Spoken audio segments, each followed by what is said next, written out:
Diba sabihin natin, ang buhay ko ngayon, paganda ng paganda, pasaya ng pasaya, paginhawa ng paginhawa, pabanal ng pabanal. Kaninong buhay yon? Akin yon. Hallelujah. Isa pong mabiyayang gabi sa bawat isa. Ikinagagalak ko po na makita kayong muli sa pagkakataong ito. At alam ko na walang hindi pinagpala ng Diyos sa bawat isang naririto. Ayan. Amen po ba? Okay. Sino pong merong napapansin na negative influences or limitation sa lineage niya? Ayan. Alam niyo po ba yung tanong na yun?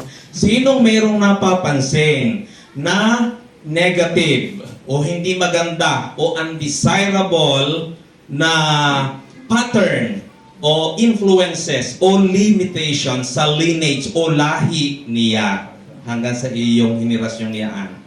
Sige, isipin niyo kung meron. Kayo ba'y naniniwala na ang plano ng Diyos, do you believe that the plan of the Lord includes you and your generation? Amen. Ayan. So, ang Diyos po ay napakabuti. Siguro, may naisip na kayo sa tanong na ito. Ano nga ga ang meron yung aking great-great-grandfather o grandmother, great-grandmother o grandfather, grandmother, aking father, ang aking mother, na hindi masyadong maganda? Okay, so may naalaala na kayo na para bagang ako'y gayon din. Yun ang kadugtong noon. So may naalaala na kayo. Ang title po ng ating pag-uusapan ngayong gabi nito, Pass Down Generational Blessings. Yan. Sabihin mo, pass down generational blessings. Dito hindi tayo, sabi nga hindi tayo alulod ng sumpa, tayo ay alulod at daluyan ng pagpapala. Okay. Hindi tayo haharang sa pagpapala, tayo ay magiging daluyan ng pagpapala mula sa iyo patungo sa mga susunod mong henerasyon. Pero ang katotohanan, minsan hindi natin alam, tayo'y humaharang at tayo nagiging alulod ng sumpa. So yan yung ating pag-aaralan ngayong gabi nito. So again, maraming salamat sa mga bisita natin, sa mga ngayon lang naka-attend, and we welcome you here. Ang ating pong, ang inyong pong nadaluhan is under the umbrella of Jesus, the Anointed One Church. At para sa kaalaman po ng ating mga kapatid sa Puerto Princesa, meron na rin po tayong JA1 sa Palawan. At Judy, hanapin mo yun para sila'y meron din doong madadaluhan. So, palakpakan natin ang Diyos sa ating mga kapatid na nakasama ngayong gabi nito. Even yung ating bago. So, mula sa Banaba Center, Utay, ikaw? Batangas po. Batangas City. Okay. At siyempre, yung ating mga taga San Jose, palakpakan natin ang Diyos sa buhay nila, sa buhay ng Mami Helen. Talaga namang napakabuti ng Diyos at tayo ay nagkasama-sama ngayong gabing ito. Nakaka-bless yung testimony ng ating kapatid kanina, So, dadating ang time tayo ay tatayo rito para magpatotoo na ang Diyos ay mabuti. Ano yung pinanghahawakan natin na life verse. Sinabi po sa Zechariah chapter 9 verse 12, return to your stronghold. Sabihin nyo nga, stronghold. Stronghold. Yan. O prisoners of hope. Sabihin nyo, prisoners. Today I declare that I will restore to you double. Grabe yun, Today I declare that I will restore to you double. Purihin ang Diyos sa pagkabasa ng kanyang salita at mapagpala ang lahat ng mga nakarinig. Minsan pa tayo manalangin. Ama naming dakila, banal at makapangyarihan sa lahat. Salamat po na kami nagkakatipon-tipon upang ikaw ay aming papurihan, sambahin sa espiritu at katotohanan.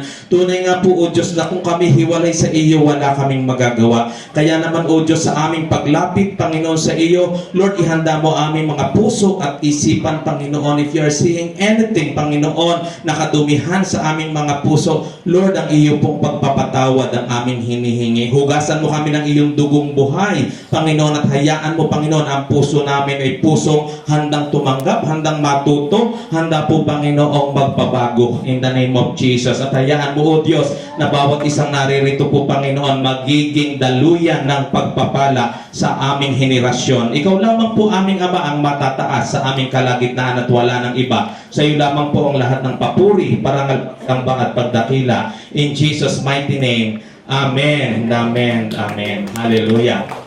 Alam niyo po ang konteksto ng ating binasa na text verse. For around 70 years ang mga Israelita, dahil sa sila ay hindi nag-o-obey sa Diyos, sinusuway ang Diyos, sila ay hindi laang ipinasailalim na sa pamumuno ng mahigpit na hari, kundi sila ay in-exile pa sa ibang lugar. Sa ibang lugar sila ay naging alipin. Napakadali po ba ang maging alipin? Napakadali po ba ang maging sunod-sunuran? Walang kausap ang Pastor Jones. Okay. Napakahirap po. Ako, ang inyo pong lingkod ay nakaranas ng 3 araw laang naman na maging sunod-sunuran kung ano ang ipinasusunod sa akin dahil ang inyong lingkod ay naditine din sa provincial CIDG. Ako po ay natiting doon. Tayo ay, alam nyo, pagka nakatitine, ikaw ay sunod-sunuran. Kung anong sasabihin ng pulis sa iyo, susundin mo. Kahit sabihin ng pulis sa iyo, ipagluto mo ako. Init-initin mo, aring isdang ari at ako'y kakain. So, susunod ako. At sinunod ko nga naman. Napakahirap po na maging sunod-sunuran o maging prisoner. Lalo pa itong mga Israelitang ito, for around 70 years, aasa ka pa baga na may mangyayaring kakaiba? So walang desire sila kundi makabalik doon sa lugar nila. Ano ba ang lugar nila? Ano ba yung iniisip nila na stronghold? Pag sinabi nating stronghold ay batok sandigan o lugar na sandigan, walang iba kundi ang lugar saan sila naging malaya, kung saan sila ay safe, kung saan sila ay nakakaramdam ng pagpapala ng Diyos, walang iba kundi ang Jerusalem. O yung tinatawag na Zion. So yun ang desire nila. For around 70 years, palagay ko'y marami doong namatay na. At marami doon namang hindi na umasa na makababalik pa. Pero nangusap sa kanila ang Diyos sa pamamagitan ni Propeta Zechariah. At ang sabi, return to your stronghold, O prisoners of hope. Today, I declare that I will restore to you double. Sa inyo kayo mayroong nawala rin sa matagal na panahon. Sino sa inyong mayaman ang ninuno at ngayon ay naghihirap kayo ngayon? Sino mayaman ang lolo, ang lola, hasindero, hasindera, at ngayon ay kayo ay nananarabahuhan na laang at sunod-sunuran pa? Alam nyo, ang pangako ng Diyos, return to your stronghold, O prisoners of hope. Today. Ang sabi today, hindi tomorrow. Ang sabi today, hindi next week. Ang sabi today, hindi sa susunod na taon. I will restore to you double. Anong nawala sa inyo? Gusto ng Diyos, dublado o higit pa ang ibabalik sa inyo. So are you ready today na may itatanggapin tayo? Are you ready today na yung hindi dumadaloy ay dadaloy? Are you ready today na yung hinarang ngayon ay dadaloy na at yung hindi mabuti sa ating lahi matatanggal na? Amen. Sino sa inyong naniniwalang sa lahi natin ay may tatanggalin pa? Amen. Alam niyo ba na kung bakit tayo ay gayaan? Dahil ang lahi natin ay gayon. Hindi yata nagets ng iba. Alam niyo ba yun? Puro yun. Okay. So, sinong lahi, kaninong lahi ang gustong manatili? Wala naman tayong dinidesire kundi ang lahi natin ay ma-preserve. Ang mga Israelita na makarating doon sa Babylon na lugar, gusto nila na ma-preserve. Pero gusto ganin yung ma-preserve kayo sa mahirap na buhay? Mangangamuhan, alila kayo? Kung anong sasabihin sa inyo, yun ang gagawin inyo, hindi kayo malaya. Gusto niyo bang ma-preserve ang lahi ninyo na alila? Gusto niyo bang ma-preserve ang lahi ninyo na sunod-sunuran? Gusto niyo bang ma-preserve ang lahi ninyo na hindi kayo malaya? Siyempre, ang kailangan ng bawat isa, gusto ko ang lahi ko'y magpatuloy. Anong klaseng pagpapatuloy ang gustong maramdaman ninyo? Pagpapatuloy masagana? Pagpapatuloy na, sabi nga natin, ang buhay ko ngayon, paganda ng paganda, payaman ng payaman, pabanal ng pabanal, paginhawa ng paginhawa, yun ang gusto ng bawat isa, I believe. Ano ha? Ang lahi mapipreserve, masagana, maginhawa, mayaman, hindi naghihirap, may kapayapaan, may kabanalan. Kanino again na buhay yon? Akin yon. Ang design ng bawat isa, hindi lang ma-preserve. Okay na lang sa inyo na padala-dalawa na laang isisilang sa inyong mga anak at mga anak ninyo dala-dalawa na laang o minsan isa pa. Palagay ko ang desire sino naghahangad na dadami ang kanyang lahi? Merong hindi umaymen. Ang tinutukoy nating lahi yung isisilang pa mula sa atin. Uy, sabi naman ng isa, papaano naman ako? 50 na? 55 na? Nako, alam ninyo, pwede kayong magkaanak. Spiritual children. Oh, sabi mo, ano nga mangyayari? Pwede kayong maging kaparaanan o maging daluyan ng pagpapala na may mga taong mananampalataya sa pamamagitan ng buhay mo, buhay mo, buhay mo, buhay mo. Yan, kahit di mag-asawa. Sabing ganyan. Ano? So, okay lang. Kung yun ang calling sa inyo. Ano? So, gusto natin propagated. Ibig sabihin, dumadami. Magmumultiply ang lahi natin. Sayang kami dadalawa lang ang anak. Dapat pala'y propagated. Magmumultiply, dadami. Sino ang gustong dumami pa? Yung mag-aasawa pa riyan, dapat sandosena ang anak. Bakit? Kapag pinararami ang anak, pinararami ang blessing, pinararami ang pagpapala. Yun ay sa mga anak ng Diyos. Oh, ay yung iba'y kahit ika nga, pag hindi ka nakakilala kay Kristo, hindi mo tinanggap si Jesus bilang Diyos at tagapagligtas ng buhay mo, anak gayon ng Diyos. Wala rin sumagot. Siyempre, hindi anak ng Diyos. Pag hindi anak ng Diyos, anong tawag? Kaaway ng Diyos. Ay bakit po kami, 12 ay hindi kami pinagpapala? Ang tanong, anak naga kayo ng Diyos. Dapat maging anak ng Diyos. Ano? Siyempre, bawat isa nagdidesire, hindi lang preserved, hindi lamang propagated, kundi dapat powerful ang lahi natin. Hindi yung lahing mahihiyain. Hindi yung lahing nasa sulok laang at parang laging inferior. Okay na lang, okay na kayo, dadami ang lahi ninyo, mga nasa sulok laang. Ayaw magsalita, nahihiya. Nako, ang lahi na gusto ng Diyos sa bawat isa sa atin, mga malalakas, matitibay, makapangyarihan. Pag makapangyarihan, hindi mahiya. Pag sabi tayo rito, tayo, kanta, manalangin, talagang ikaw ay excited pa. Yan ang lahi ng na gusto ng Diyos sa bawat isa sa atin. Dadami ang lahi. Whether you like it or not, ikaw ay merong tinanggap mula sa iyong ninuno. Meron ditong nagmana na iktar-iktar yung lupain. Amen.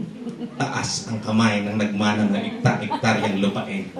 Taas ang kamay ng nagmana ng kung ilang milyon-milyon sa bank account ng ninuno niya. Whether you like it or not, meron kang minana. Tingnan mo ang itsura ng iyong katabi. Yan ang itsura ng ninuno niya. Naniniwala kayo? Hanapin niyo yung picture ng inyong great-great-grandfather o great-great-grandmother. Hindi malayo ang itsura mo. Meron kang minana. Meron, ano po? So, pagka meron tayong minana, ibig sabihin yan may dumadaloy mula sa kanila. Ang alam lang ng marami na dumadaloy mula sa kanila ay mga tangible. Mga tangible na bagay. Kaya po kagaganda ng itsura ng ating mga katabi dahil magaganda ang mga ninuno natin. Mga gugwapo ang mga ninuno natin. Oh. Yan ang itsura. Hindi mo na kailangan tanungin, ano kaya ang itsura ng ninuno 1940 nung mga ninuno ng mga ari? Yan na rin yan eh. Magpapaulit-ulit din lang yung itsurang yan. Pero kung kayo hindi kontento, merong medisina. Yan. Ay, ako'y hindi na kontento. Ang aking pong lahi, ang aking tatay, ay mga ninuno ay kakampuhin. Ano ho? So, ang inyong lingkod hindi na kontento. Salamat sa medisina. Salamat sa teknolohiya. Oh, mahal ang isa niya. Alam niyo mga minamahal, ang inaakala natin, aminin natin ang katotohanan mula tayo sa lahi ni Eva at ni Adan. Okay? Nung magkasala si Eva at si Adan, merong naputol. Merong dapat ay matatanggap natin, hindi natin natatanggap. Merong dapat ay natanggap ng ating mga ninuno, hindi nila natanggap. Hindi natanggap ng ating mga magulang at hanggang ngayon ay hindi natatanggap. Maaari ng iba sa atin na naririto pa rin ngayon. Ano ka pong nangyari? Nung magkasala si Eva at si Adan, sinumpa ng Diyos ang lahat maliban sa tao. Hindi sinumpa ng Diyos si Eva at si Adan. Pero dahil sinumpa yung lugar, apektado ang tao. Apektado ang ninuno natin. Apektado rin tayo.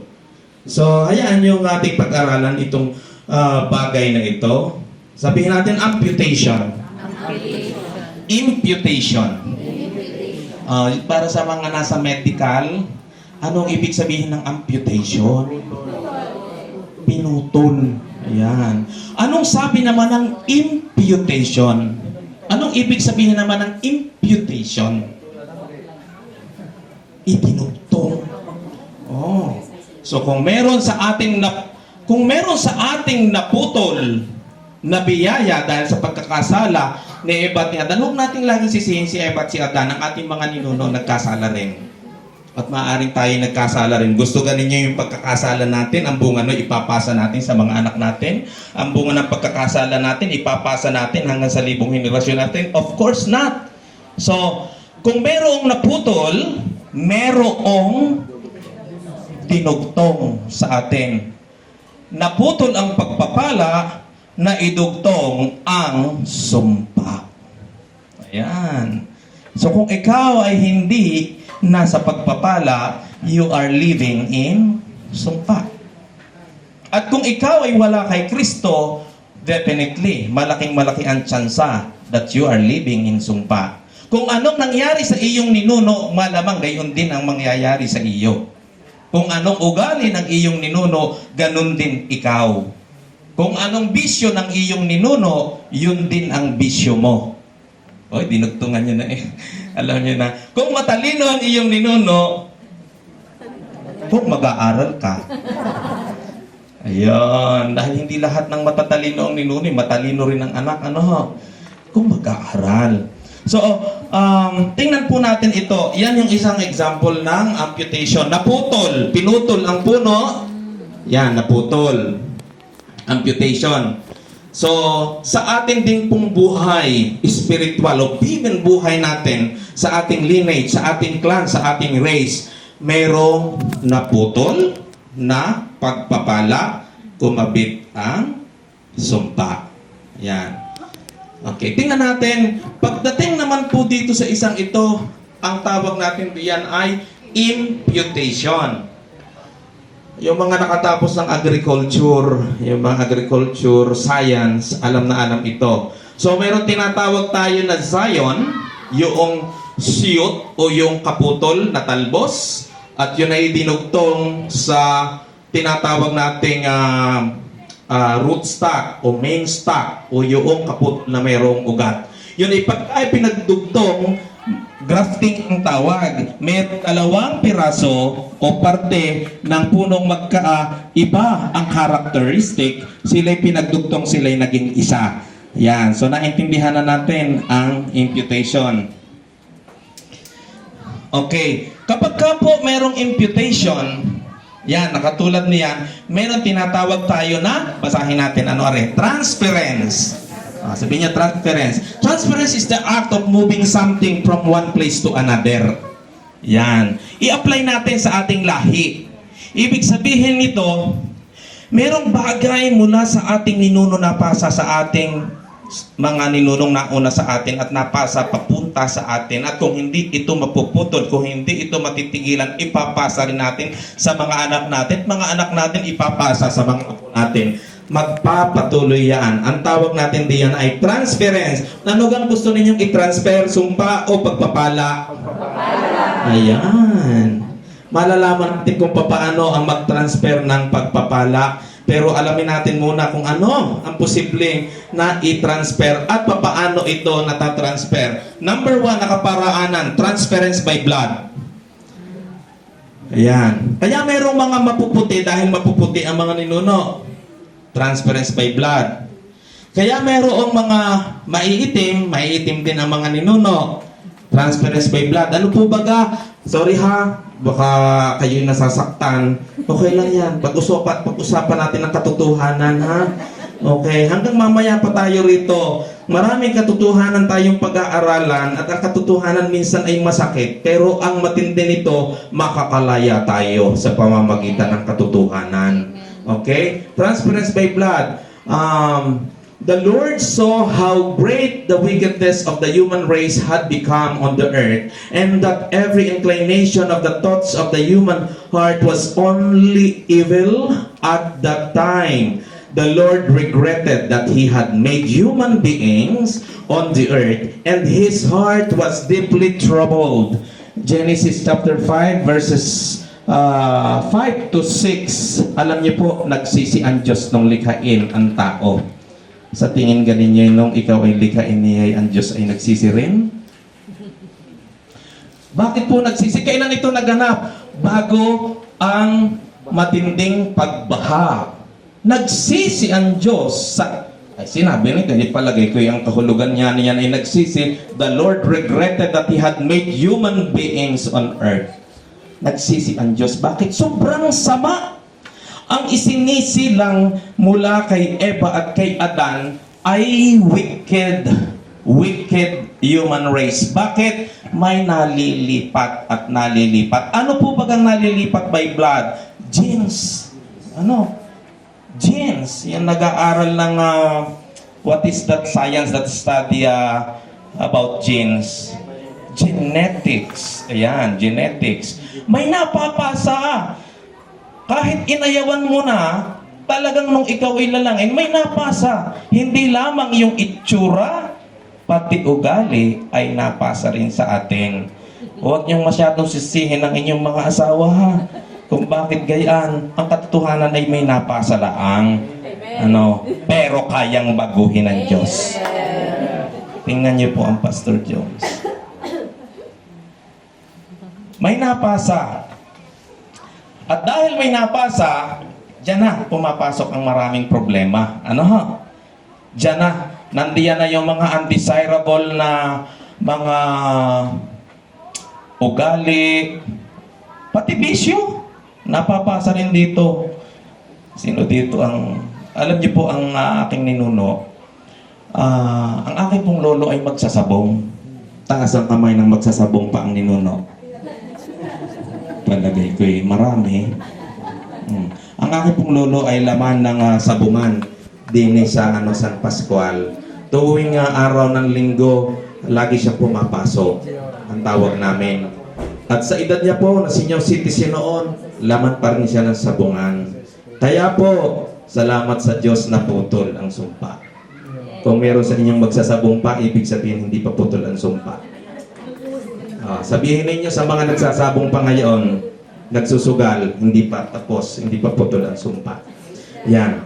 So, transference by blood. Tunay pong may naipapasa sa pamamagitan ng ating dugo. Ayan. Itsura. Alam na natin. Kaya mga artistahin na ipasa. Kaya huwag na kayong magtataka kung sino ninyong mga kaharap ngayon. Artistahin yan.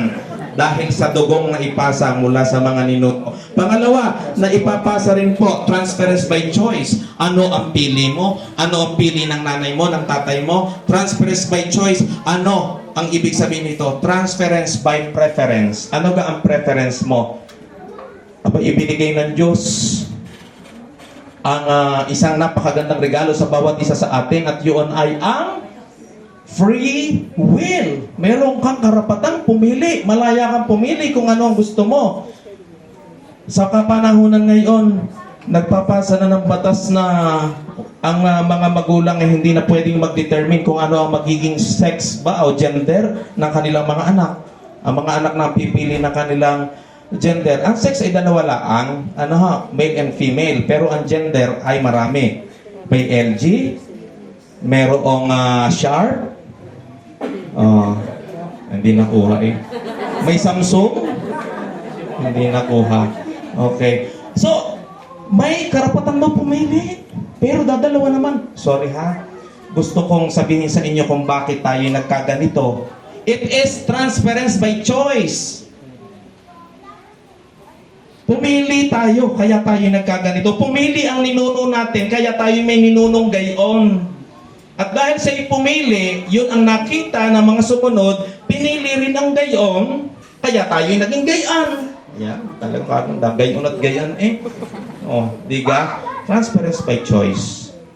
Huwag niyong sisihin ang kung sino, pinili natin ito. Katulad din naman ang marupok nating henerasyon noon na tayo lagi rin lang ang pumipili, nakakapili pa ay bungi. Hindi pa pumili na maganda-ganda.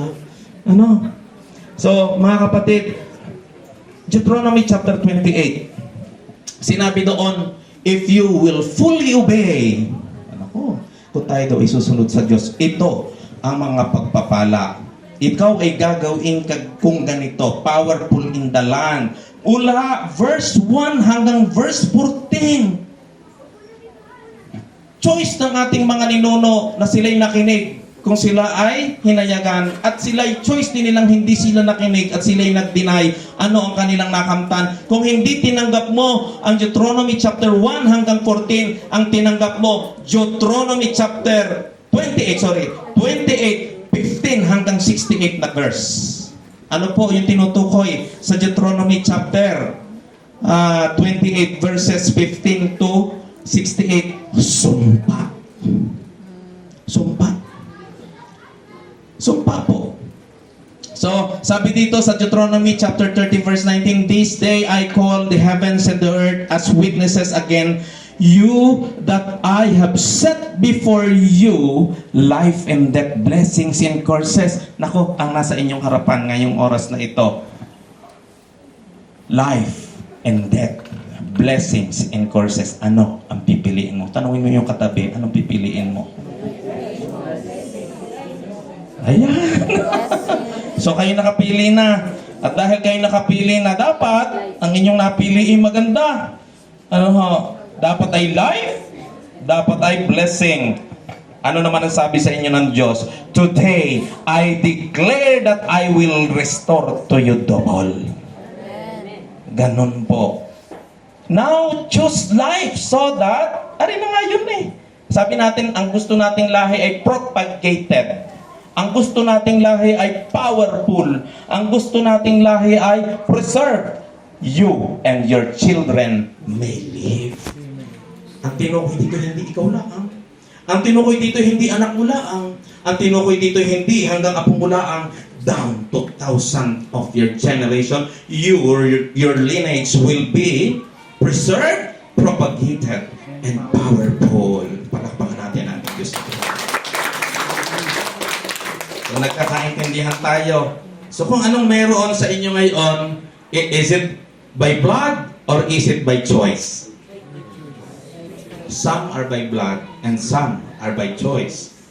Pangatlo, handa pa kayo dun sa patatlo kung paano nagkakaroon ng transference. Okay, ganito yon. Napakadali nitong intindihin. Ito po ay transference by affiliation. Kung sinong kasama mo, mamaya gayon ka na rin. Kasama mo'y mayayaman, mabubuti. Mamaya, mabuti ka na rin, mayaman ka na rin. Pero kung kasama mo, sugalero, babaero, lalakero, laklakero, mamaya, dayon ka na rin. Bakit? There is, ano nga ang transference? This is an act of transferring something from someone to other one. There is what we call transference by affiliation. Yan. Naintindihan nyo ang ibig sabihin ng affiliation. Ito'y kasama.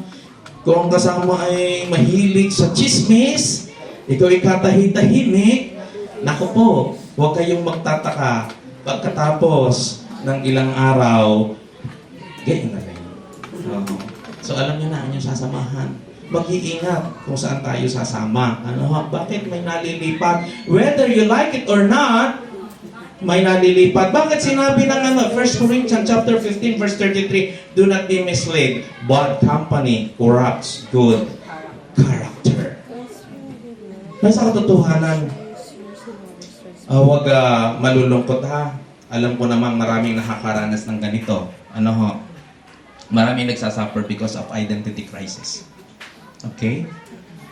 Ang dahilan is sometimes because of affiliation. Affiliation po lang yun. And then because of affiliation, pumasok ka sa choice. Pumili ka. Ay nung makapili ka, you become a prisoner na. Nakabilanggo ka na. Ano nga ang sabi kanina? Prisoner. We have to return to our stronghold. You, prisoners of hope. Pero dapat tayo hindi na prisoners ng ganitong curses, tayo prisoner na ng hope. May pag-asa. Ang mga Israelita habang naroon sa Babylon, nangusap ang Diyos at sinabi niya, tinuran niya, kayo na mga naaalipin, kayo na mga nakapreso, kayo na mga sunod-sunuran dito sa mga Babylonian, kayo ay tinatawag kong prisoner of hope. May pag-asa, mga minamahal mga kapatid. So, bigyan ko kayo ng ilang example ng mga nagkaroon ng transference. Tingnan natin ito, si Gideon po. In Judges chapter 6 verse 15, pardon me my Lord. Gideon replied, but how can I save Israel? My clan is the weakest in Manasseh, and I am the least in my family. Anong sa tingin ninyo, anong transference ito? Papaano napasa dito kay Gideon na yung kanyang lahi na mahina, ni Manasseh, siya ay weak din daw, siya ay least din daw sa pamilya. Transference by blood. Hindi lang ang siguro din yon. Bakit? Kung sino rin ang kanyang kasama niya ang lolo, lola, tatay, inay, mga kapatid na mga mahihina, ganon din siya. Transference by affiliation. O yan, ako marurunong kagagaling. Kung school array valedictorian. So, sa totoo lang, kung ikaw ay mahina ngayon, malamang baka mahina rin yung nauna sa iyo. O yun ang nakikita mo, mahina si nanay, iyakin si nanay, iyakin si tatay. Ganyan ka rin. Pagdating ng panahon. Kasi yun ang iyong nakikita. And by blood, transfer yung genes na yun. Isa pa, may napasa rin dito kay Benjamin. Naku po. Si Benjamin po ay anak ni Jacob at ni Leah ba o ni Rachel? Ni Rachel. At napakahirap po ng ianak ng isang mamamatay na. Ito yung tinatawag natin na hurt people hurts. Ano sabi doon? Hurt people hurts. Tingnan niyo ang nangyari. As she breathed her last, sino daw? Si Rachel, nung nanganganak. For she was dying, so matindi ang panganganak. She named her son Ben-Oni.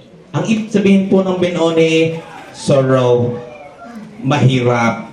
So, mabuti na lamang at marunong si Jacob. Pinangalanan ni Jacob ng Benjamin. Hindi na tinawag na Ben-Oni. So baka dito ay merong napangalanan ng maling pangalan ha? Ng hindi magandang pangalan. Magaganda gawin yung mga pangalan. Dugtungan ninyo ng blessed. Para blessed Ceres. Yan. Baka akala nyo santo. Santo talaga yan. Bless ML. Ayan. O, bless Joanne. O, di kaganda ng pangalan. Ano? So,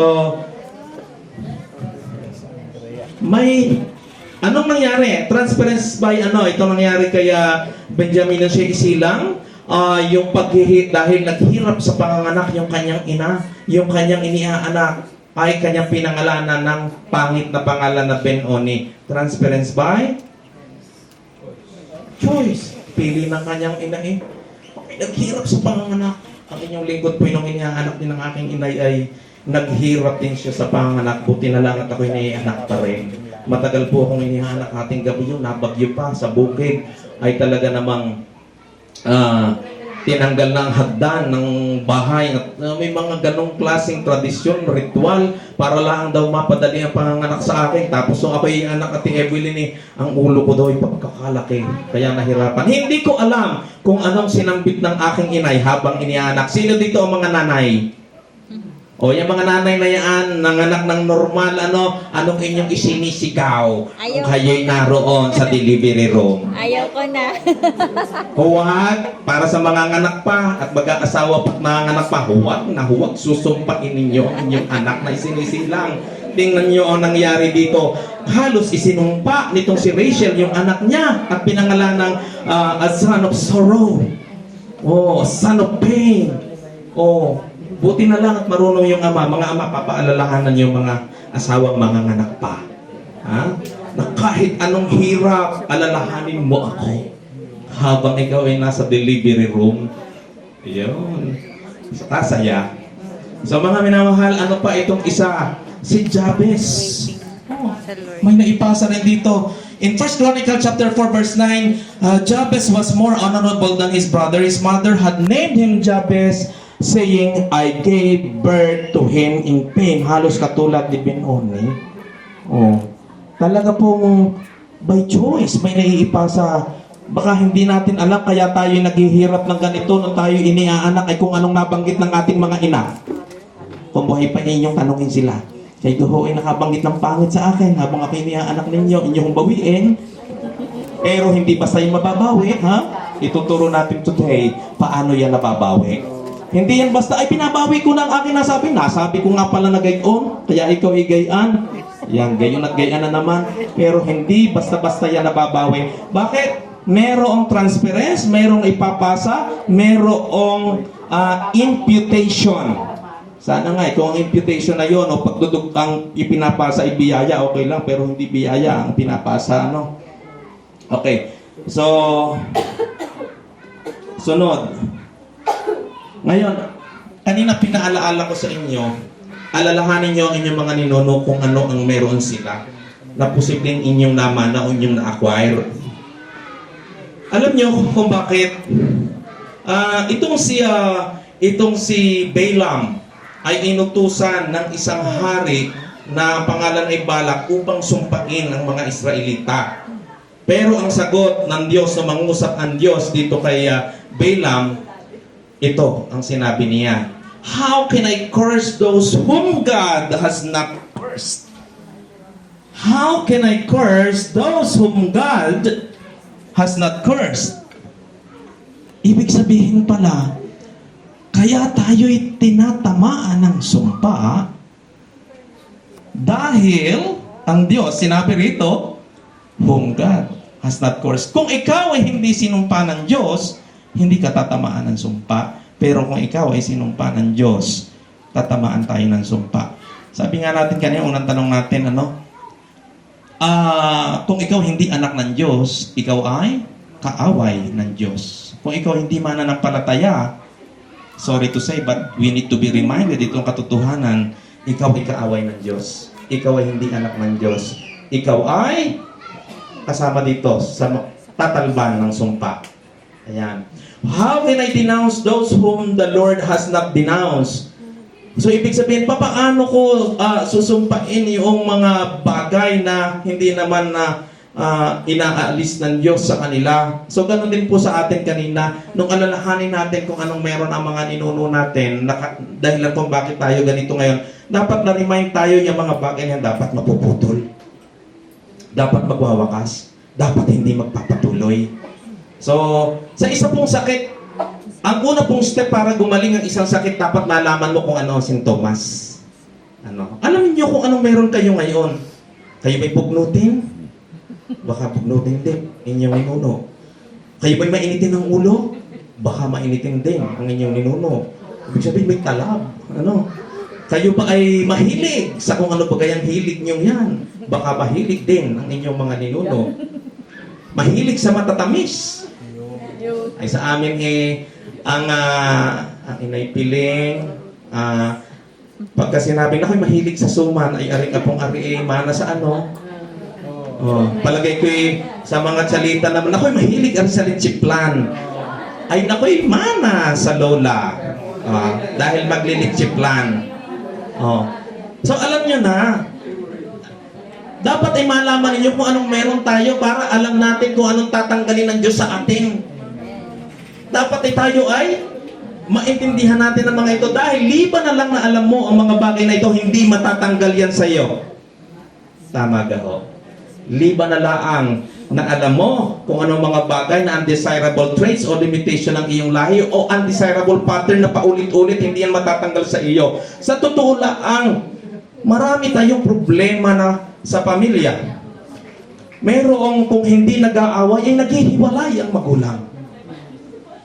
I-check ninyo kung ano yung mga nauna. Ha?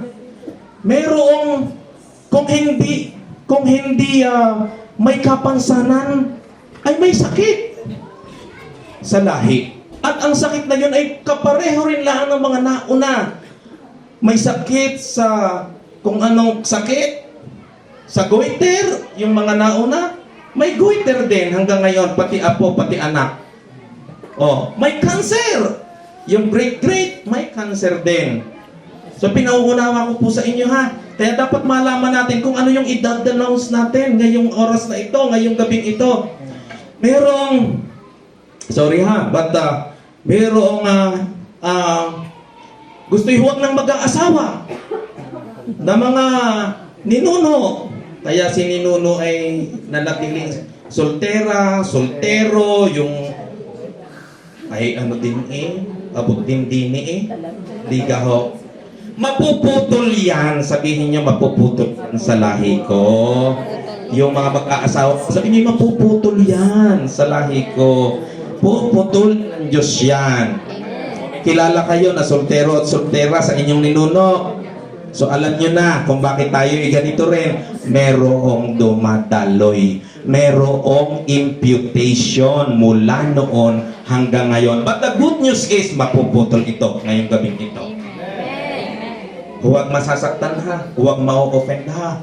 Dahil ito yung katotohanan. Ano? So, merong trabaho na ng trabaho. Maagang gumising, late ding matulog dahil sa pagtatrabaho. Ay mahirap pa rin. I-check nyo ang inyong lolo-lola kung gayon din baka nag-aararo kahit na maliwanag ang buwan tapos nanatiling mahirap ang buhay. Ibig sabihin, may imputation. Hindi biyaya, kundi sumpa. Oh. Importanteng malaman natin ito. Sino mahirap ang buhay ngayon? Walang tataas dahil lahat ay mayaman sa Diyos. Hindi na magpapatuloy yung mahirap na buhay noon sa buhay ng mga kapatid kong naririto ngayon. Dahil matututo tayo mag-denounce dahil hindi kalooban ng Diyos ang ganyang buhay sa kanyang mga anak. Ha? Sinabi ko sa kanyang mga anak ha, ibig sabihin dapat lahat tayo anak ng Diyos. Okay. So, pinag-aralan natin kanina, binanggit natin yung verse. Ito nga yung verse. Return to your stronghold, O prisoners of hope. Today, I declare that I will restore to you double. Sa NIV, return to your fortress. You prisoners of hope. Okay lang na maging prisoner. Okay lang na tayo maging alipin. Okay lang. Basta nga alipin sa atin pag-asa. Hope. Hope. Sabihin mo hope. Hindi champion ha. Hope. May champion ba ngayon? Oh. Okay, no? Marlboro champion na munang panahon. Okay.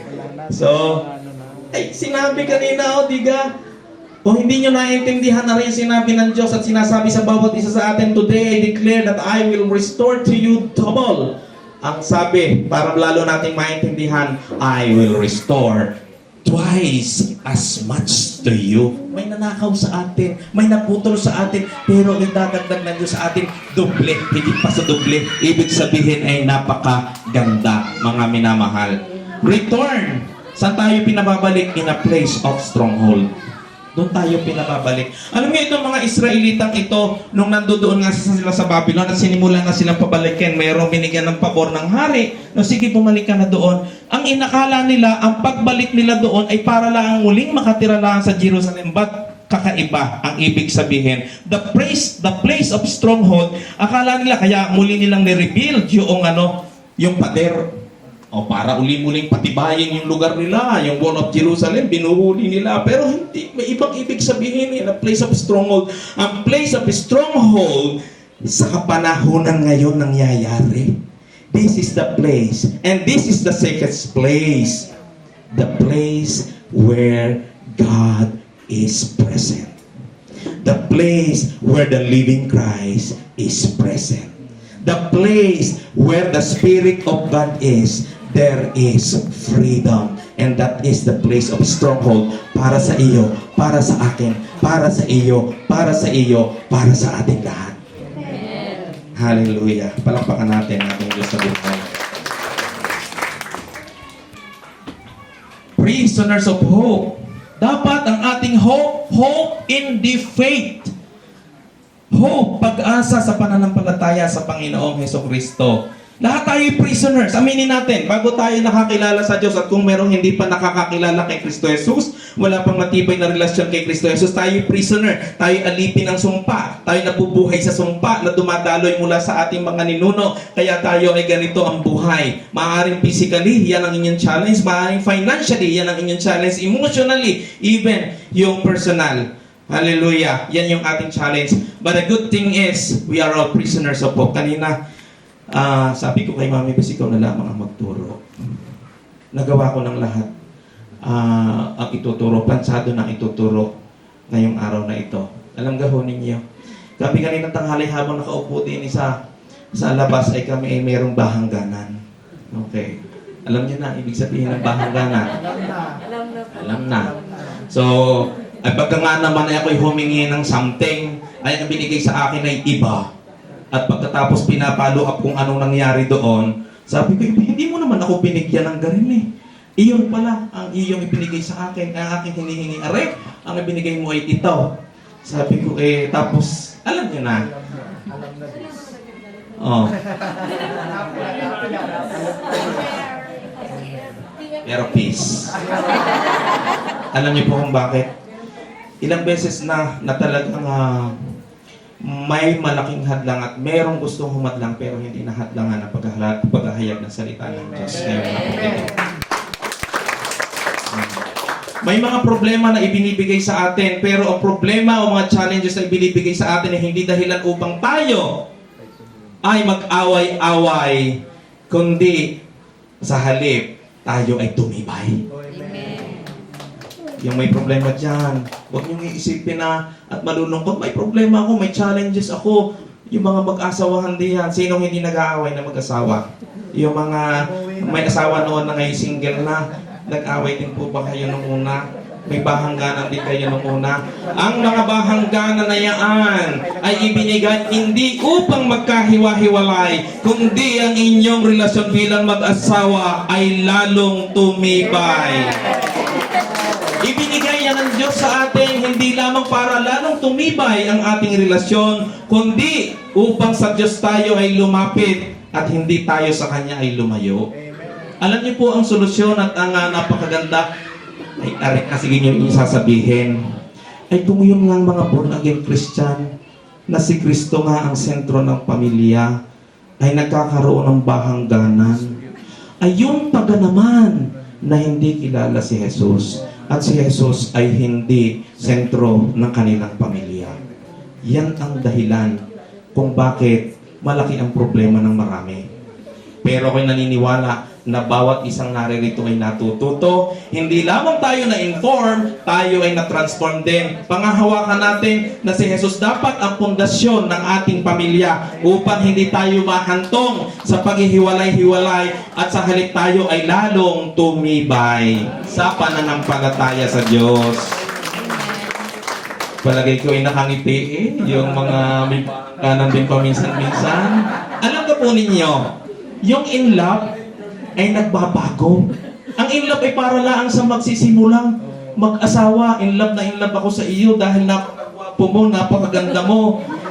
Ay tanongin niyo senior citizen na buhay pa ang kanyang asawa kung in love pa sa kanyang asawa. Sasabihin nun, ako'y sawang-sawa na sa'yo sa ugali mo. Pero hindi kita kayang maiwan dahil ang pagmamahal, yung love, yun ang nananatili kahit sawa ka na sa kasama mo. Mananatili ka pa rin sa kanya dahil ikaw ay nagmamahal. Ay, di alam nyo na. Meron kayang hindi na in love Pero may love. Meron pang love. Nagmamahal, hindi kayang iwan kahit nakakasura na.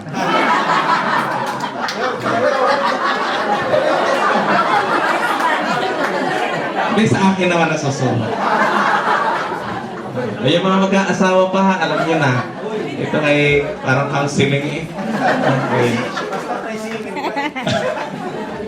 Ayun. So, ito na yun. Ang pagmamahal hindi maglalaho pero yung pagiging in love mawawala yan. Saglit lang yan. Yung fire, yung voltahe, saglit lang yan. Kitang-kita ninyo, hindi kayo magka-holding hands bago ikasal. Ay, nung may ikasal ko ni, 1 kilometro ang agwati, mauna ka na, sunod ako. Pero hindi ibig sabihin na hindi mahal. Dahil magpapanagpo pa rin yun sa kanilang bahay. Okay. So, ito po, ayan, promise of restoration. Maganda naman. Ang pangako ng Diyos ay restoration. Ang inakala ng mga Israelita ay i-restore laang yung Jerusalem. I-restore laang yung wall at sila ay magiging safe.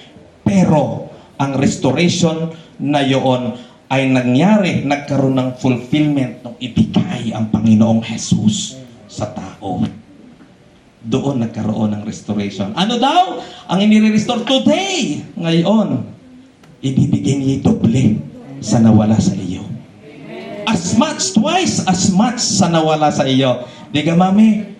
Twice as much na kaligayahan ang ibinibigay sa iyo mula nung tanggapin mo si Kristo bilang Diyos at tagapagligtas mo. Pero bago mo tinanggap si Kristo bilang Diyos at tagapagligtas mo, ramdam mo ang sumpang dumadaloy mula sa ninuno mo. Tama po? Talampakan natin ang ating Diyos na buhay. Hallelujah. Kaya, alam niyo na ang gagawin ha. Pag mabisyo pa ha, ay siya. Kailangan ay malaman natin itong mga bagay na ito. Okay, ito yung mga nagdesisyon at tayo ay magdidesisyon din, imputation. Si Ruth, okay, sinong nakakakilala kay Ruth? Si Ruth ay, siya ay nabalo. Yan. Doon sa lugar na nila, ng kanyang bianan at ang kanyang biyanan na nabalo rin. Pero siya ay nagdesisyon. Sino ang gustong magdesisyon ngayong gabing ito? Amen. Sabi ni Ruth, don't urge me to leave you or to turn back from you. Where you will go, I will go. And where you stay, I will stay. Your people will be my people. And your God, my God. Pumili siya. At nagkaroon ng transference by choice. Pinili niya ang buhay, hindi ang sumpa. Pinili niya ang pagpapala. Pinili niya ang buhay at hindi ang kamatayan. Ano nangyari sa kanya? Siya ay nagkaasawa pa, nagkaroon ng anak, at yung lineage na yon ang pinagmulan ng lineage ni Joseph na kinilalang ama ng ating Panginoong Hesukristo. Anong tawag doon? Restore twice as much. Hindi lang doble, pinarami ang lahi. Nakita niyo ba kung ilang lahi yon hanggang doon sa time ni Joseph? Napakaraming lahi. Ito pa po ang isa pang nagdesisyon. Oh, sinong nakakakilala kay Timothy? Oh, si Timothy na isang pinaka-site ni Paul, disciple ni Paul, ay yung kanyang grandmother at kanyang ina, si Luis at si Eunice. Tingnan natin ang sinabi sa 2 Timothy. Ito ay nangungusap si Paul dito kay Timothy. I am reminded of your sincere faith which first lived in your grandmother Luis and in your mother Eunice, and I am persuaded now lives in you. Ang naunang nanampalataya yung lola. Sino ka dito ang mga lolang naunang nanampalataya sa lahi nila? Para kayong si Luis. Sino dito kauna-unahan pala ang sa lahi niya at magiging Luis pa sa lahi niya? Ayan, palakpakan natin ang Diyos kung kayo yun. Dahil kung hindi, ito pong ama nito si Timothy, isang Greek, isang Griego. Ibig sabihin, wala sa lahi. Kaya nga sa kapanahunan ngayon, hindi na ini-exam na ako ay Hudyo, ikaw ay hintil. Lahat ng mananampalataya tatanggapin si Kristo. Wala nang hintil-hintil, wala nang Hudyo-Hudyo. Lahat tayo anak ng Diyos. Amen. Ayan. Ito pa, isa pang nagdesisyon. Yan ang dahilan kung bakit tayo naririto ngayon. Ang Panginoong Jesus. Alam po ba ninyo, no? Sa Luke chapter 22 verse 42, Father, if you are willing, take this cup from me, yet not my will but yours be done. Alam niyo po ba kung ano ang ating inimpute sa Panginoong Jesus? Anong ating inilagay sa Panginoong Jesus? Sumpa. Nilagay natin yung sumpa, yung lahat ng consequences, yung ating kasalanan sa Kanya. At ano naman po ang kapalit? Nung tayo manampalataya sa Kanya, anong inimpute sa atin? Hindi lang tayo binigyan ng buhay, binigyan tayo niya ng righteousness. Ano ba ang righteousness? Paglakad sa katuwiran. Ikaw ay naging matuwid, hindi ikaw ay dahil nagdesisyon ka na maging matuwid, ang Diyos nagdesisyon na ikaw ay gawing matuwid. Minsan iniisip natin na ang Panginoong Jesus ay dumating para siya ay mag-fit sa buhay natin. Nagkakamali tayo. Ang gusto ng Diyos tayo ang mag-fit sa Kanya. Dahil kailanman hindi siya mag-fit sa atin. Pero tayo ay mag-fit sa Kanya. Hallelujah. So ganyan po tayo kamahal ng Diyos. So ano ang ating gagawin? Ay ito po yun. Psalm 79:8-9. Remember not against us the iniquities of our forefathers. Let thy tender mercies speedily meet us, for we are brought very low. Help us, O God, our salvation, for the glory of thy name, and deliver us and forgive us our sin, for thy name's sake. Ito po ay awit ni Haring David. Anong sabi niya?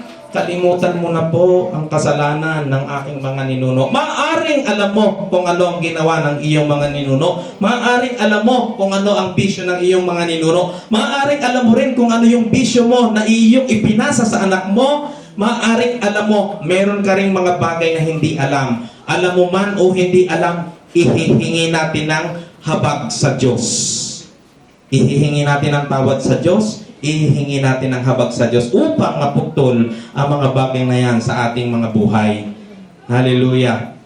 Kaya naman, we are all blessed in JA1 dahil sa JA1 meron tayong covenant tool. Sabihin nga natin, the Spirit of the Lord is upon me because He has anointed me to preach the gospel to the poor. He has sent me to heal the brokenhearted, to preach deliverance to the captives and recovering of sight to the blind, to set at liberty them that are bruised, to preach the acceptable year of the Lord. Sa ulitin natin, to preach deliverance to the captives. To preach deliverance to the captives. Mahina. To preach Deliverance to the Sino tinutukoy na captives? Maaaring sa atin, naririto ngayon, meron pa rin captives. Bakit? Paano nga daw natin matatanggal kung hindi natin alam? How could we denounce that the Lord has not denounced? Paano natin matatanggal sa buhay natin ang mga ganong klaseng problema kung hindi natin alam? Malamang meron dito na kahit nakakilala na sa Diyos ay nananatili pa tayong captives. Anong ating gagawin? Tayo mismo sa ating sarili ay magdidesisyon upang tayo maging malaya, upang ang lahi natin maging malaya, upang ang sumpa ay ina may papasa sa ating mga anak, upang sa halik ang pagpapala ang ating ipapasa sa ating mga anak at susunod na henerasyon. Yan yung gagawin natin ngayong gabing ito. In Isaiah chapter 60, verses 21 to 22. Tingnan niyo yung mangyayari. Ito yung promise of restoration. Pangakong restoration na sa pagkakilala natin sa Panginoong Jesus, ito yung gagawin natin, mangyayari sa atin. Then all your people will be righteous and they will possess the land forever. Ito nga yung sinabi, so that your children will live and your children of children will possess the land forever. They are the shoot I have planted. So, nakita nyo kanina yung ating illustration ng imputation na mayroong ikinakabit, yung grafting, may idinugtong. Alam ka po ninyo, iniisip natin na tayo na ang idinugtong sa atin ay yung Panginoong Jesus. But actually, tayo yung shoot. Tayo yung shoot, tayo yung sayon, tayo yung kaputol na talbos na idinudugtong. Kanino? Sa Panginoong Jesus. He is the vine and we are the branches. Tayo yung shoot. At kapag tayo nakadugtong na sa Kanya, dadaloy na ang generational blessing sa ating mga buhay. Mapuputol na yung sumpa sa ating mga buhay. Alam ko po ninyo, ang inyong lingkod for the glory of God, salamat dahil tayo'y nakakilala sa Diyos. Tayo ay nanampalataya sa Diyos. Ang aking pong ninuno, ang aking lolo ay hindi siya kinilala ng kanyang ama. Ibig sabihin, yung kanyang apelyido na ginamit, yung Bedger, ay apelyido ng kanyang ina. Sino sa inyo ang mayroong pangit din na henerasyon? Ibig sabihin po, kung aking ninuno ay gayon, the likelihood na may naipap, ibig sabihin, yung aking great-great-grandfather, hindi kinilala yung aking lolo. So, ibig sabihin, nagkaroon ng problema. Bakit siya ay naging tao? Bakit siya inianak? Ibig sabihin, nabuntis laang yung great-grandmother. So, siguro kung kinilala yun ay hindi po Bedger ang inyong lingkod. Ayan. So, sa madaling salita, dahil ganon ang aking generation, may tendency na may sumpang dumaloy. At yun, ako'y naniniwala na putol nung makakilala ko kay Kristo Jesus. Sino po ang may ganyan din? Ang akin po namang great-grandfather sa mother side ay isa pong napakagaling na albularyo. Kahit po doktor sa Maynila ay dumadating upang magpagamot. Ay nakakapangusap po siya ng mga tikbalang at mga kung ano-ano dun sa kanilang lugar So ano pong ibig sabihin ko? Sinabi na Deuteronomy chapter 5 na kapag talaga tayo magkakaroon ng ganitong problema o may iba pang Diyos, ano mangyayari sa atin? Parurusahan hanggang sa ika-4 na henerasyon. Ay tambay sa akin ang 4 na henerasyon Alam niyo po kung halimbawa albularyo ang inyong mga ninuno, malaking ang tsansa na yung anak ng albularyo din. At ang anak apo ay albularyo din. At ikaw ay albularyo din. So anong ibig sabihin? Yung 4 na henerasyong makakaranas ng parusa, tuloy na makakaranas ng sumpa. Salamat sa Diyos na yung sumpang yung iputol na rin ang tayo makakilala, manampalataya sa Panginoong Jesus. So yun po, maganda ang future ng bawat isang sa Diyos ay mananampalataya. Verse 22, the least of you become 1,000. Maaring ikaw ay kakaunti ngayon, kay kakaunti kayo ay mahina, pero gagawin ng Diyos na kayo isang malaking nasyon. Kayo malaking bansa. I am the Lord. In His time, I will do this swiftly. Application, mabilis na lang ang are. Examine the negative influences or limitations flowing through your race. Sabi nga natin, ang unang step para tayo'y gumaling, malaman natin ang sintomas at nang tayo makapagpadoktor. Dahil kung ikaw ay may sintomas, hindi mo naman pinapansin, hindi ka magpapadoktor, hindi ka magagamot. Kung ikaw ay may nananatiling kakaiba sa katawan mo na minana mo sa iyong ninuno, hindi mo ni-recognize, hindi mo mailalapit yan sa Diyos. So, walk with the wise and become wise, for a companion of fools suffers harm, troubles pursues the sinner, but the righteous are rewarded with good things. Proverbs 13:20-21. The moment that we are ready to admit the presence of negative influences, that is the best moment where deliverance can start in your race. Kapag ka na-recognize mo, in-examine mo, na-recognize mo, nalaman mo, yan yung unang simula ng iyong lahi ay lalaya. Pangalawa, sa application natin, of course, sabi nga natin, ito na yung dapat malaman natin paano matatapos ang sumpa sa buhay natin. Isuko mo ang buhay mo sa Diyos kay Kristo Jesus. Kapag isinuko mo sa Kanya, anong mai-impart sa atin? Mai-impart sa atin, magkakaroon tayo ng buhay. Pangalawa, yung righteousness. Pangatlo, mai-impute din sa atin, mai-impart din sa atin yung authority. Authority. Kapag ka meron kang authority, pwede mo nang gamitin yung authority niyan para putulin ang sumpa sa lahi mo, putulin ang sumpa sa pangalan ni Jesus. Okay? So may authority tayo. I have given you authority to trample on snakes and scorpion and to overcome all the power of the enemy. Nothing will harm you. Luke 10:19. Yan ang ng bawat isang tatanggap kay Kristo. Kung hindi mo pa tinatanggap si Kristo mula ngayon at ikaw mayroong manifestation ng ganitong problema sa lineage mo, yes, mayroon ka na mamayang authority. Oras sa tanggapin mo si Kristo Jesus. Pangatlo, ayan muna, Jesus has come to make the unacceptable acceptable. Maaaring nung tayo kaaway pa ng Diyos, tayo hindi acceptable. But He has come for all of us para tayo ay maging acceptable. Kung iniisip mo na ikaw ay may problemang gayaan, yun ang bisyo mo, yan ang ugali mo, yan ang iyong nananalay na sa katawan mo. Well, gusto ko pong ibalita sa inyo, Jesus has come to make you to make the unacceptable acceptable. Pangatlo na nga po, ask God for forgiveness for all the sin of your ancestor.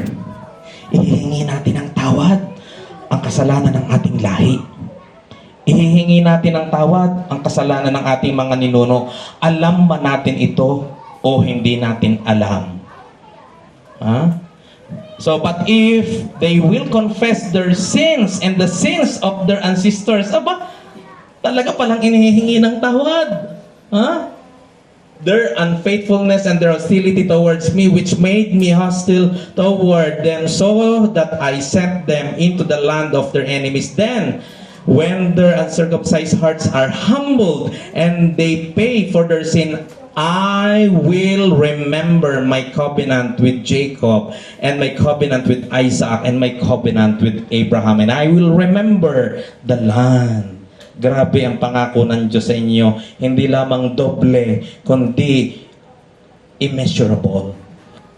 Pang-apat, ayan muna, para maputol ang kapangyarihan ng sumpa sa lahi mo, ihingi mo ng tawad ang kasalanan ng mga ninuno mo. O buhay pa man sila o patay na, ihingi mo ng tawad ang kasalanan ng iyong magulang, ng iyong lola-lola, ng iyong great-great, at ng mga nauna pa na hindi mo alam kung anong ginawa nila. At ikaw naman ang nakatanggap na kung ano ang consequence. Pang-apat, let Jesus reign in your life, and those who follow you, let the peace of Christ rule your heart, since as member of one body, you were called to peace, and be thankful. Colossians chapter 3, verse 15. Okay. Many people claim tayo lahat ay Christian. O, ang iba'y magiging Christian pa, okay. Ang itong katotohanan, maraming mga tao, many people claim they are Christians but live no different than those who are lost. Marami ang pagdating sa purity ay bagsak, pero sabi nila, Christian sila. Marami pagdating sa gentleness ay bagsak. Sabi nila, Christian sila. Maraming sa pananamit ay bagsak. Sabi nila, Christian sila. Tingnan natin paano tayo manamit. Baka tayo katulad din ng mga lost. So dapat ay hayaan natin na maghari sa buhay natin ang Panginoong Jesus. Isa pamuhay natin ito. Maaari ikaw ay high school, wala kang pinagkaiba sa high school na hindi Christian. Maaari ikaw ay college, na ikaw wala rin pinagkaiba sa college na hindi rin naman Christian. Pero ang magandang balita, bawat isang naririto mabubuhay at makikita na siya ay Kristiyanong totoo. Hallelujah. Why? Jesus' disciples do not live to follow traditions. They live to follow the ways of Jesus. Wala nang tradisyon, wala nang mga pamanhiin, wala nang kahit anong sinusunod, ritual o kung ano-ano. Hindi po tayo halo-halo, hindi mikos-mikos, hindi kung anong mabuti rin, mabuti roon, mabuti roon, pinagalo-halo na natin. Namumuhay tayong Kristiyano, pero ang ating mga pamanhiin ay naroroon pa rin. We live to follow the ways of Jesus. Kung ang isa pong tradisyon na hindi sumusunod sa sinasabi ng gospel, the traditions that the gospel does not demand are traditions that do not change anyone's life. Yung ritual, yung tradisyon, yung superstitious, o maaari yung inyong pananampalataya, kung yan ay in the form of traditions, yan po ay away from sa sinasabi ng gospel, yan po hindi nakapagpapabago ng buhay ng tao. Ang nakapagpapabago laan ng buhay ng tao ay ang gospel, the mystery of Christ, the mystery of Jesus Christ. Hallelujah. At ang panglima, maaaring mamaya tayo matapos manalangin ay meron pa rin napakahirap na tanggalin. Pero ang sinabi ng Diyos sa Mark chapter 9 verse 29, this kind can come forth by nothing but by prayer and fasting. Ipagpa-fasting mo yan kung merong hindi maputol-putol sa lahi mo o even sa sarili mo.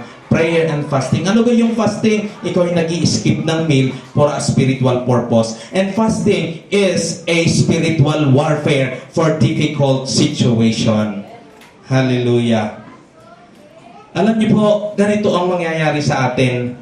Alam ganinyo na ang isang langgam, yung kalipunan ng mga langgam, inyong tingnan, pagka may langgam doon sa kesame o diyan sa dingding, dire-diretso yan. Maliban na lamang na merong isang langgam doon. Sunod-sunod yan na magbago ng direksyon. Doon lang magkakaroon ng pagbabago. Liban na laang, maaaring sa atin ay may nananalaytay na hindi natin gusto sa ating lahi. Maliban na laang na ikaw ay magdesisyon sa buhay mo na hindi ka gagaya sa magulang mo, sa ninuno mo, sa lolo-lola mo, doon lang magkakaroon sa buhay mo ng pagbabago. Doon mababago ang henerasyon mo. Doon na dadaloy hindi na ang generational curse, kundi ang generational blessing. Sino ang katulad ng isang langgam na magdidesisyon ngayong gabi ito na ang buhay niya ay mabago? Na siya yung magiging una sa lahi niya upang hindi na magsasuffer ang susunod na henerasyon niya. Ang challenge sa bawat isa sa atin, mga minamahal, our ancestors, whether they are long dead or even those who are alive, tinatawagan ko po ang ating mga awit, have somehow passed on to us pains and curses. Yan po yung katotohanan. Will you let this continue? Hahayaan mo ba na magpatuloy ito sa lahi mo? Hahayaan mo ba na magpatuloy ito sa henerasyon mo, sa magiging anak mo, sa magiging anak ng anak mo? We are all being challenged upon hearing this word in Zechariah chapter 9 verse 12. Be the instrument to break this chain of stronghold in the name of Jesus. Hindi mo yan kayang i-break. Kahit magdesisyon ka na i-break yan sa sarili mong lakas, sarili mong talino, kahit magpa-rehab ka pa, hindi mo yan kayang putulin.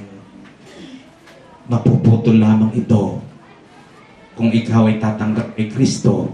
Sa iyo ang kapangyarihan niya, sa iyo ang authority niya. Kung kayo naaawa sa inyong pamilya, kung kayo naaawa sa inyong mga anak at magiging anak ng inyong mga anak, magdesisyon tayo ngayong gabing ito. Pwede bang ipikit natin ang ating mga mata? Magdesisyon tayo ngayong gabing ito na tayo maging instrumento para maputol ang sumpa sa ating lahi. Yung aayaw ninyo pero hindi matigilan. Yung aayaw ng mga magulang nyo pero hindi matigilan. Tayo ang maging instrumento upang maputol ang mahirap sa pamilya natin. At nang sa ganon, hindi sumpa ang ipapasa natin, kundi generational blessing.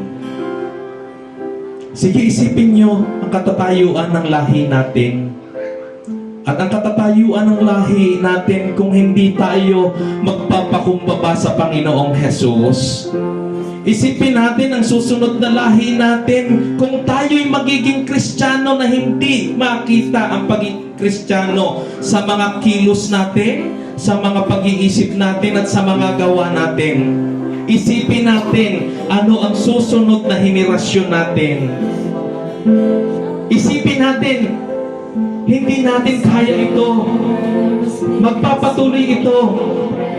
Kung hindi ako magdidesisyon ngayong gabing ito, kung hindi ko hahayaan na si Kristo Jesus maghari sa buhay ko at sa lahi ko, ngayong gabing ito, tinatawag tayo ng Diyos.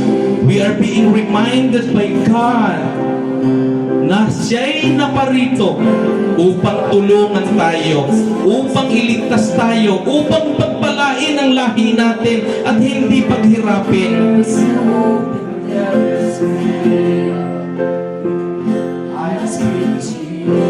Siya lang, si Jesus lang na Diyos ang makatutulong sa atin.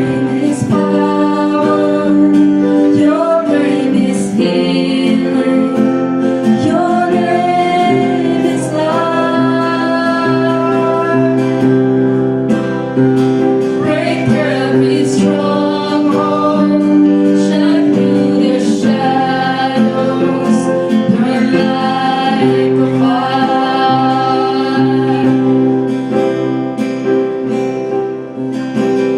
I just want to speak the name of Jesus.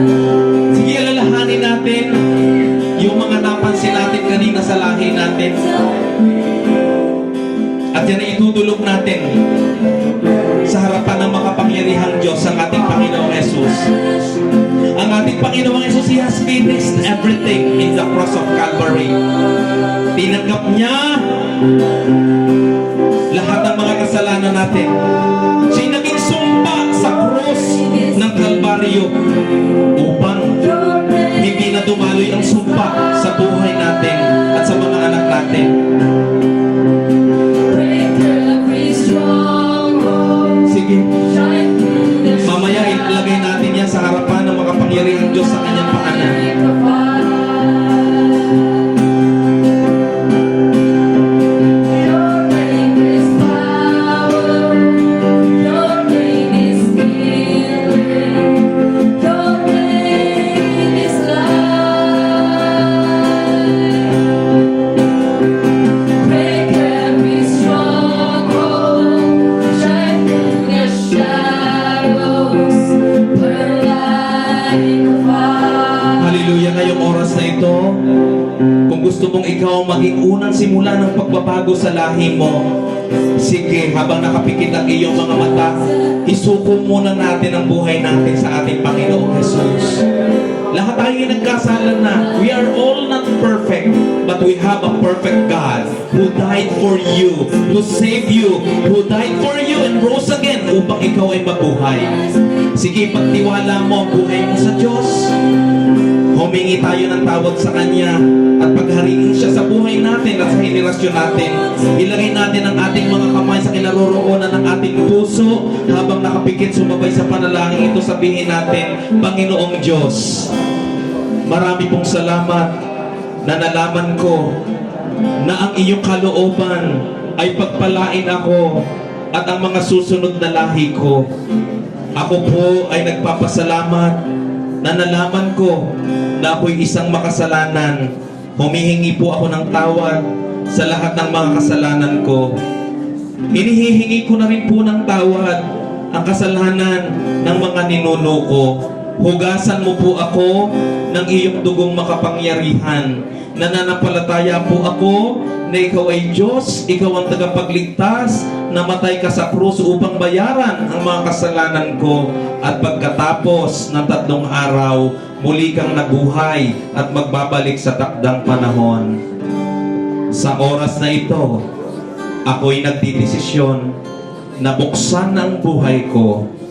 Pinatutuloy po kita, Panginoong Jesus, bilang Diyos ko, tagapagligtas ng aking buhay. Salamat po na ako'y iyong pinatawad. Ako po'y nagpapatawad na rin sa lahat ng mga taong nagkasala sa akin. Salamat po na pinutol mo na ang sumpa sa buhay ko. At ngayon, itinuring mo akong iyong anak. Salamat po na ang aking pangalan ay nasulat na ngayon sa aklat ng buhay diyan sa langit. Maghari ka po sa buhay ko ngayon at magpakailanman sa pangalan ni Jesus. Amen. Hallelujah. Ngayong oras na ito, yung mga bagay na hindi mo kayang ayusin sa buhay mo, even sa lahi mo, ilagay mo sa paanan ng makapangyarihang Diyos. Ito man ay ugali na hindi maganda, pagiging bugnutin, pagiging magagalitin, maiksing pasensya. Ito man ay paulit-ulit na pattern ng sakit sa inyong lahi. Ilagay mo sa paanan ng Diyos. Ito man ay paulit-ulit na cycle ng kahirapan. Ilagay mo sa paanan ng Panginoong Diyos. Ito man ay pagkakabahabahagi, pagkakahiwa-hiwalay na pattern na patuloy na umiikot sa iyong lahi. Ilagay mo sa paanan ng Panginoong Jesus. Ito man ay kawalan ng kapayapaan, ilagay mo sa paanan ng Panginoong Jesus. Ito man ay kahinaan ng ulo o kahinaan, kawalan ng katalinuhan, ng wisdom na paulit-ulit mula sa ninuno mo hanggang sa iyo, ilagay mo sa paanan ng Panginoong Jesus. Ito man ay alam mong sumpa, ito man ay bisyo, sugal, alak, sigarilyo, babae, lalaki, ano man ito, kahalayan, ilagay mo sa paanan ng Panginoong Jesus. Hallelujah.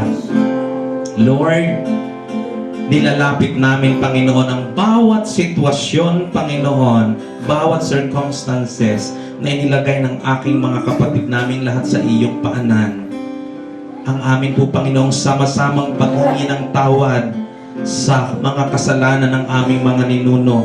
Ito man po, Panginoon, ay by choice. Ito man po, Panginoon, by affiliation. Lord, patawarin mo po, Panginoon, ang lahi namin. Lord, ikaw po yung faithful and just na kami kinaawaan dahil ang kalooban mo, kami iyong pagpalain at hindi sumpahin. Sa oras na ito, O Diyos, even, Lord, yung mga hindi namin alam na ginawa ng aming mga ninuno, nilalagay na rin namin sa iyong paanan, Panginoong Jesus. Huwag mo pong hayaan na dumaloy sa aming buhay at sa mga susunod naming mga anak at mga anak ng aming mga anak, down to thousands of our generation, na ang sumpay magpapatuloy. Lord, ang iyong hayaan, yung pagpapala ay dumaloy. Lord, palayain niyo po, O Diyos, ang bawat isang naririto that are held captives and prisoner of all these curses in the name of Jesus. Palayain niyo po, O Diyos, ang bawat isa sa iyong nakipag-isa ngayong gabing ito. Lord, ikaw po, O Diyos, ang all-knowing God. Nakikita mo po, Panginoon, ang puso ng bawat isa. Nakikita mo po, Panginoon, ang dalahin, ang kabigatan, Panginoon, na dinaranas ng bawat isa. Lord, I ask in your name, O Lord, let your people be made free in the name of Jesus. Palayain niyo po, O Diyos, sa sumpa ang bawat isang naririto. In the name of Jesus. Salamat po, aming Ama, na wala na po, Panginoon, magiging alipin, Panginoon. And we stand in you, O Lord. Kami alipin, prisoners of hope, in faith, in Christ Jesus our Lord. Ikaw po, O Diyos, ang aming stronghold. Ikaw po ang aming batong sandigan na hindi magigiba. Salamat po sa iyong pangako na ngayong gabing ito, Panginoon, sa lahat ng nawala at hindi na-enjoy namin, Panginoon, doble, higit pa sa doble ang hinahayaan mong dumaloy. Ito man po, O Diyos, ay kagalingan, Lord, nangyari ngayong gabing ito. In the name of Jesus. Ito man po, Panginoon, kasaganaan yan, Panginoon, Lord, hindi na maghihirap. Tapos na yung cycle ng paghihirap sa lahi namin. Ito man po, Panginoon, pagkakahiwa-hiwalay, Panginoon, division. Lord, salamat, you are the God of order. Ikaw po ang nag-ayos. At sa bawat pagtawag namin sa iyo mula ngayon, Lord, sa bawat prayer and fasting na gagawin ng bawat isa, Lord, tutugunin mo. Walang mahirap sa iyo. In our difficult situation, you are the solution. In the name of Jesus. Bless each and every one, Panginoon. Ipinagtitiwala ko sa iyo, O Diyos, puspusin mo ng banal na Spiritong Diyos ang bawat isa na ngayong gabing ito'y ginawa mong malaya na. Lord, puspusin mo at samahan, Panginoon, sila sa araw-araw at hayaan mo, O Diyos, na maging instrumento ang bawat isa upang maipasa sa susunod na henerasyon ang magandang buhay, ang maganda, ang pagpapala po, Panginoon. Hayaan mo ang lahi ng bawat isa, Lord God, ay mapipreserve, propagated, and will become powerful in the land saan man kami magtungo. In Jesus' mighty name, Amen, Amen, Amen. Palakpakan natin ating Diyos na buhay.